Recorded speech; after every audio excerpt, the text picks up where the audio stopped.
Hello friends, आज हम इस वीडियो में महेश कुमार बनवाल की एनसीईआरटी पर आधारित समान अध्ययन बुक जो कि 8वीं सीरीज के नाम से आई है, उस किताब से हम विश्व का भूगोल अध्याय 5 भूकंप और ज्वालामुखी से संबंधित महत्वपूर्ण प्रश्नों को डिस्कस करेंगे। इससे पहले ऑलरेडी हमने इतिहास, राज्य व्यवस्था और भारत का भूगोल से संबंधित सभी अध्यायों को हमने कवर कर लिया है। इन सभी वीडियो का लिंक डिस्क्रिप्शन में दिया हुआ है या फिर आप प्ले लिस्ट में जाके देख सकते हैं। ठीक है, तो चलिए फिर शुरू करते हैं और देखते हैं आज का पहला सवाल।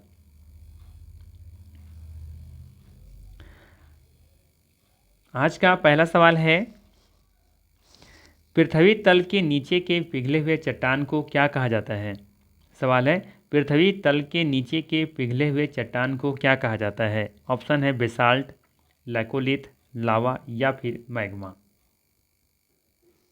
करेक्ट ऑप्शन हो जाएगा डी ऑप्शन, मैग्मा।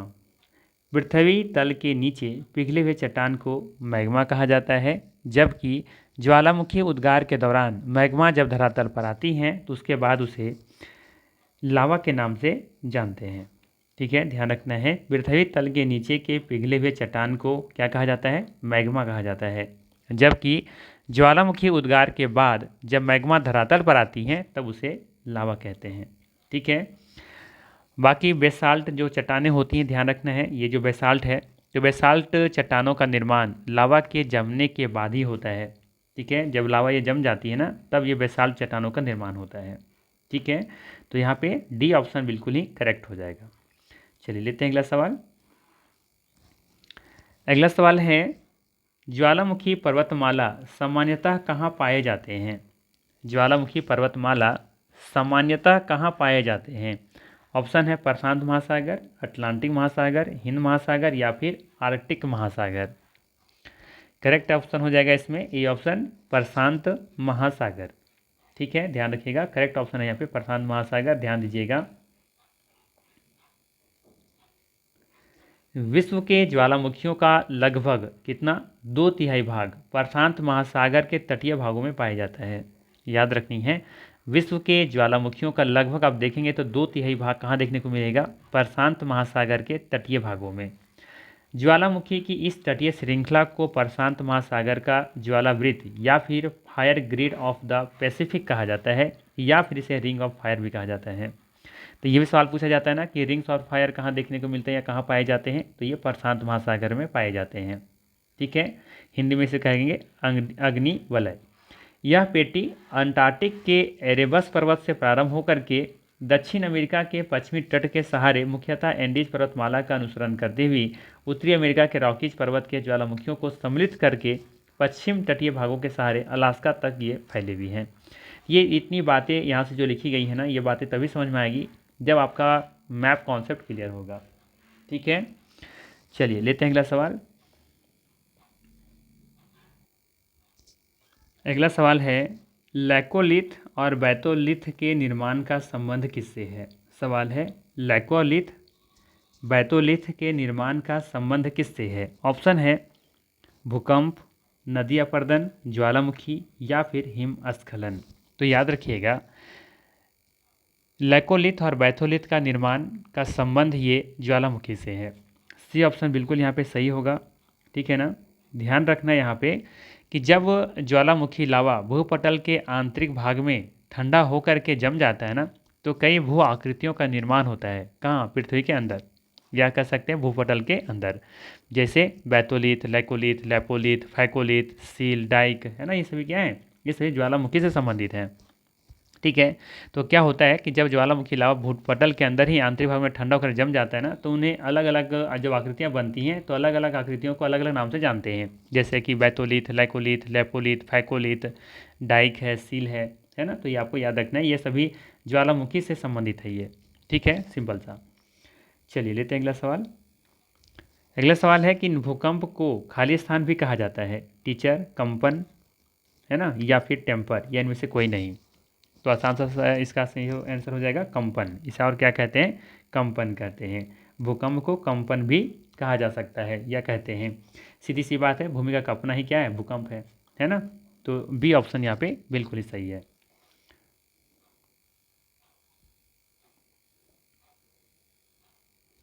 देखिए दिया हुआ है, भूकंप का शाब्दिक अर्थ है पृथ्वी का कांपना या हिलना। यह एक आकस्मिक अंतर्जात प्रक्रिया का प्रतिफल है। आकस्मिक अंतर्जात मतलब कि ये पृथ्वी के अंदर होने वाली प्रक्रिया है जिसके द्वारा भूतल में हलचल पैदा होने के परिणाम स्वरूप कंपन होने लगता है। ठीक है ना, सिंपल सा है। अगला सवाल है, भूकंप का मुख्य कारण क्या है?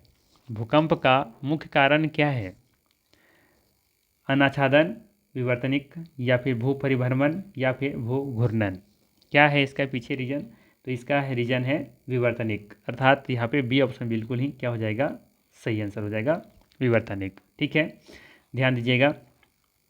भूकंप की उत्पत्ति के कुछ प्रमुख कारण निम्नलिखित हैं, जैसे कि ज्वालामुखी क्रिया होना, भू संतुलन बिगड़ना, भ्रंशन होना, है ना, या फिर प्लेट विवर्तनिका जैसे होता है, प्लेट टेक्टोनिक जो होता है टकराते हैं, प्रत्यास्थ पुनश्चलन होता है, या फिर जलीय भार, है ना, उल्कापात, परमाणु बमों का परीक्षण आदि, है ना। जैसे अभी हाल ही में देखोगे कि ईरान में भूकंप आया था तो माना जा रहा था कि नहीं वहाँ पे क्या हुआ, पर ये ईरान वहाँ पे परमाणु परीक्षण किया होगा इसीलिए भूकंप आया होगा।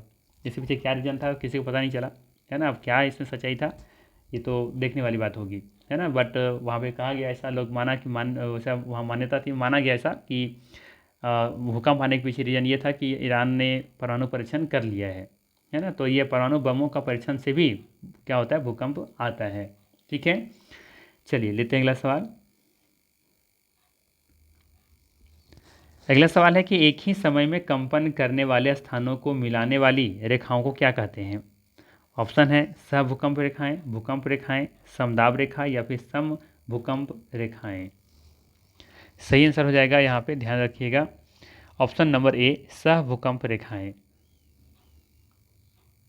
ठीक है, एक ही समय में, देखिएगा ध्यान से, एक ही समय में भूकंप से उत्पन्न विनाश के परिणाम स्वरूप समान रूप से प्रभावित होने वाले स्थानों को मिलाने वाली रेखा को सहभूकंप रेखा कहते हैं। ठीक है, अगला सवाल है, अधिकांश विध्वंसकारी भूकंपों का कारण सामान्यतः होता है। अधिकांश विध्वंसकारी भूकंपों का जो कारण होता है वो क्या होता है? सुस्थितिक गति, या समस्थितिक समायोजन, या फिर ज्वालामुखी विस्फोट, या फिर प्लेट विवर्तनिकी। सही आंसर हो जाएगा डी ऑप्शन, प्लेट विवर्तनिका, यानी कि जो प्लेट टेक्टोनिक होता है ना, जो टकराते हैं आपस में, उसी वजह से ये भूकंप ज़्यादातर आते हैं। ठीक है, देखिएगा ध्यान से, अधिकांश भूकंपों का कारण प्लेट विवर्तनिकी अर्थात प्लेट टेक्टोनिक्स है की प्रक्रिया है। प्लेट विवर्तनिका सिद्धांत के अनुसार पृथ्वी की सतह 15 गतिशील प्लेटों, 6 बड़ी हैं और 9 छोटी प्लेटों से निर्मित हुई है। जब इन गतिशील प्लेटों के बीच परस्पर घर्षण होता है या टकराव होता है तो भूकंपीय घटनाएं उत्पन्न होती हैं। इसके अतिरिक्त ज्वालामुखी विस्फोटों, वलन, है ना, जो फोल्डिंग कह रहे हैं, भ्रंशन, या फिर प्रकृति में मानवीय हस्तक्षेप के कारण भी भूकंपीय घटनाएं होती हैं। प्रकृति में मानवीय हस्तक्षेप मतलब जैसे परमाणु को परीक्षण कर रहे हैं, है ना। चलिए अगला सवाल लेते हैं। अगला सवाल है सुनामी। सुनामी तरंगे किससे उत्पन्न होती हैं? ऑप्शन है समुद्र के नीचे भूकंप, चंद्रमा के आकर्षण, समुद्र के ज्वार, या फिर चक्रवात। आसान सा सवाल है, सही आंसर हो जाएगा क्या, समुद्र के नीचे भूकंप। सुनामी किससे संबंधित है? ये समुद्र के नीचे क्या होती है, भूकंप जब आती है ना तब जाकर के सुनामी देखने को मिलती है। ठीक है, और ये सुनामी की तरफ से जापानी शब्द है ना, ये भी याद रख सकते हैं। ध्यान दीजिएगा, सुनामी केवल एक सागरीय तरंग ही नहीं होती बल्कि यह सागरीय तरंगों की एक सतत श्रृंखला होती है जो महासागरीय नितल अथवा उसके नीचे भूगार्भिक संचलों जैसे भूकंप, भूस्खलन अथवा ज्वालामुखी उद्वार जैसी घटनाओं के कारण ये पैदा होती हैं। सुनामी में जल की गति संपूर्ण गहराई तक होती है। जैसे ही जल तरंगे आगे बढ़ते हुए स्थल की ओर पहुंचती हैं तो इनकी ऊंचाई में असामान्य वृद्धि हो जाती है और ये सुनामी जैसी आपदा का रूप ले लेती हैं, है ना। खास करके आसपास में जितने भी जो जगह स्थान होता है खास करके ज़्यादा उसको प्रभावित करता है ये। अगला सवाल है, निम्नलिखित में से कौन सा ज्वालामुखी मैक्सिको में स्थित है? बताना है निम्नलिखित में से कौन सा ज्वालामुखी मैक्सिको में स्थित है। ऑप्शन है कोलिमा, पुरासे, सेमेरू, या फिर एटना।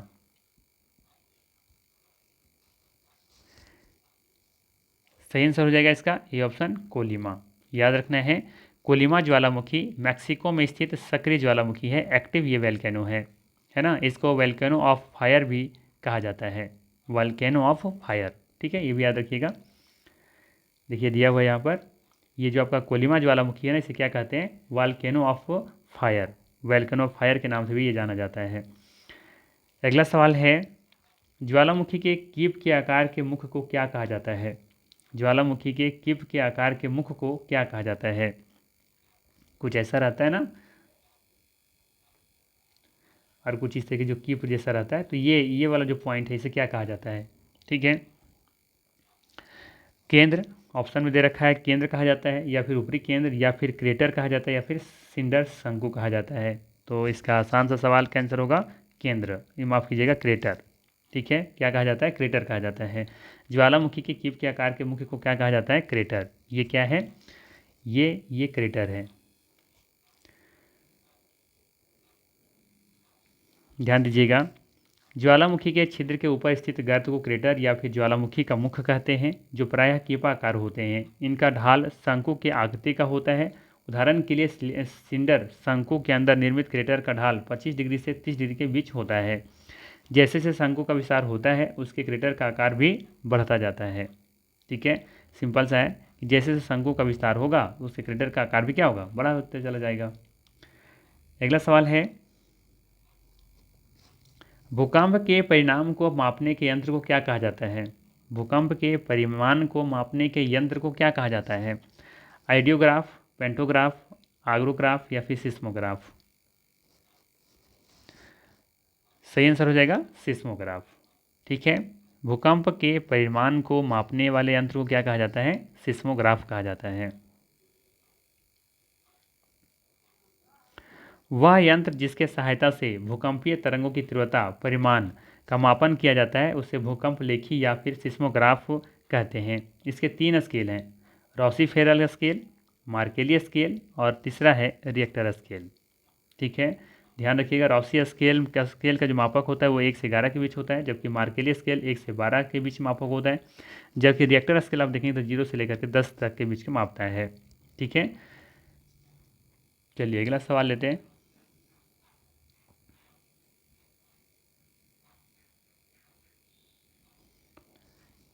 अगला सवाल है, सर्वाधिक सक्रिय ज्वालामुखी कहाँ पाए जाते हैं? सवाल है, सर्वाधिक सक्रिय ज्वालामुखी एक्टिव वैल्केनो कहाँ पाई जाती हैं? हवाई में, जापान में, कोलंबिया में या फिर न्यूजीलैंड में? करेक्ट ऑप्शन हो जाएगा यहाँ पर हवाई में। याद रखिएगा, विश्व में सबसे अधिक सक्रिय ज्वालामुखी प्रशांत महासागर के हवाई द्वीप में पाए जाते हैं। हाल ही में किलायू ज्वालामुखी, किलायू, ध्यान रखिएगा क्या नाम है? किलायू।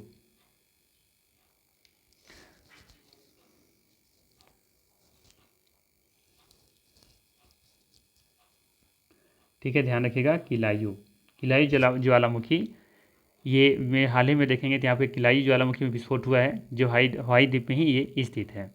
ठीक है, अगला सवाल लेते हैं। भूकंप केंद्र के नीचे का बिंदु क्या है? भूकंप केंद्र के नीचे का बिंदु क्या है? मुख्य है या केंद्र है, ऊपरी केंद्र है या फिर फोकस है? तो ध्यान रखिएगा, भूकंप केंद्र के नीचे का जो मुख्य बिंदु होता है, जहाँ से शुरुआत होता है, उसे फोकस कहते हैं। ठीक है, तो डी ऑप्शन यहाँ पे सही होगा। पृथ्वी के आंतरिक भाग में वह स्थान भूपर्पटी के जो नीचे होता है, जहाँ से कंपन आरंभ ही होता है ना, अर्थात भूकंप की उत्पत्ति होती है, उसे ही भूकंप का उद्गम केंद्र या फिर भूकंप मूल या फिर फोकस कहते हैं। उद्गम केंद्र या फिर फोकस या फिर भूकंप मूल, ये तीनों एक ही शब्द हैं। ठीक है, याद रखिएगा, जिस स्थान पर भूकंपीय तरंगों का अनुभव सबसे पहले किया जाता है, उसे अधिकेंद्र कहा जाता है। ठीक है, उसे क्या कहा जाता है? अधिकेंद्र, या फिर उसे आप एपिसेंटर भी कह सकते हैं। ठीक है, चलिए अगला सवाल है, निम्नलिखित में से रिएक्टर स्केल का उपयोग किसके लिए किया जाता है ना? जैसा कि हमने अभी देखा कि भूकंप लेखी जो होते हैं वो उसके 3 स्केल होते हैं, रॉसी फेरल, मार्केली स्केल और रिएक्टर स्केल। ठीक है, तो यहाँ पे पूछा गया रिएक्टर स्केल का उपयोग किसके लिए किया जाता है, तो सिंपल सा है, क्या होगा बताइए जरा अब। इसका सही आंसर क्या हो जाएगा? भूकंप का परिमाण मापने के लिए होता है ना? तो ज़्यादा डिस्कस करने की ज़रूरत नहीं है। यहाँ पर आप देख सकते हैं, भूकंप के परिमाण यथा तीव्रता को रिएक्टर पैमाने पर मापा जाता है। इस पैमाने का आविष्कार प्रसिद्ध भूकंपवेत्ता चार्ल्स एफ रिएक्टर ने किया था। इसका मानक 0 से 9 तक होता है तथा प्रत्येक आगे की संख्या अपनी पूर्ववर्ती संख्या से 10 गुना अधिक परिमाण को दर्शाती है। प्रत्येक आगे की संख्या अपने पूर्ववर्ती संख्या से 10 गुना अधिक परिमाण को दर्शाती है। ठीक है, चलिए अगला सवाल है, विश्व का सबसे ऊंचा ज्वालामुखी कौन सा है? बताना है विश्व का सबसे ऊंचा ज्वालामुखी कौन सा है। तो याद रखिएगा कोटोपैक्सी पर्वत। कोटोपैक्सी पर्वत पर देखेंगे विश्व का सबसे ऊंचा ज्वालामुखी है। बी ऑप्शन यहाँ पे सही होगा। ठीक है, और ये पर्वत कहाँ पर है, तो ये पर्वत तो आप देखेंगे तो इक्वाडोर की राजधानी क्योटो में है। ठीक है, यह विश्व का सबसे ऊंचा ज्वालामुखी है, आपको याद रखनी है।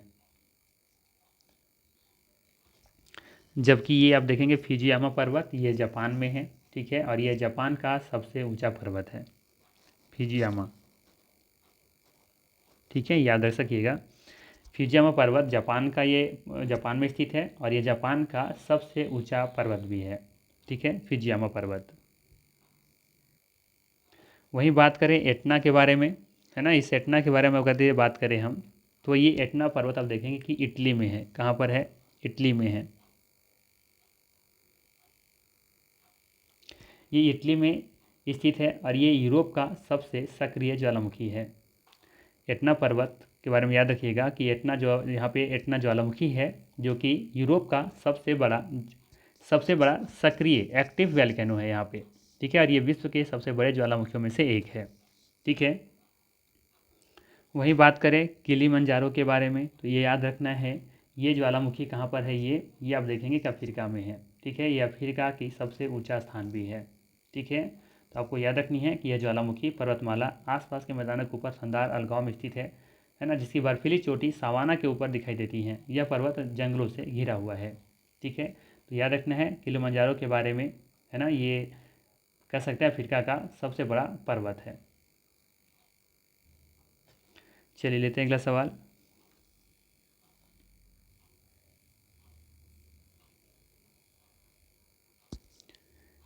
अगला सवाल है प्रत्यास्थ पुनश्चलन सिद्धांत किसकी व्याख्या करता है।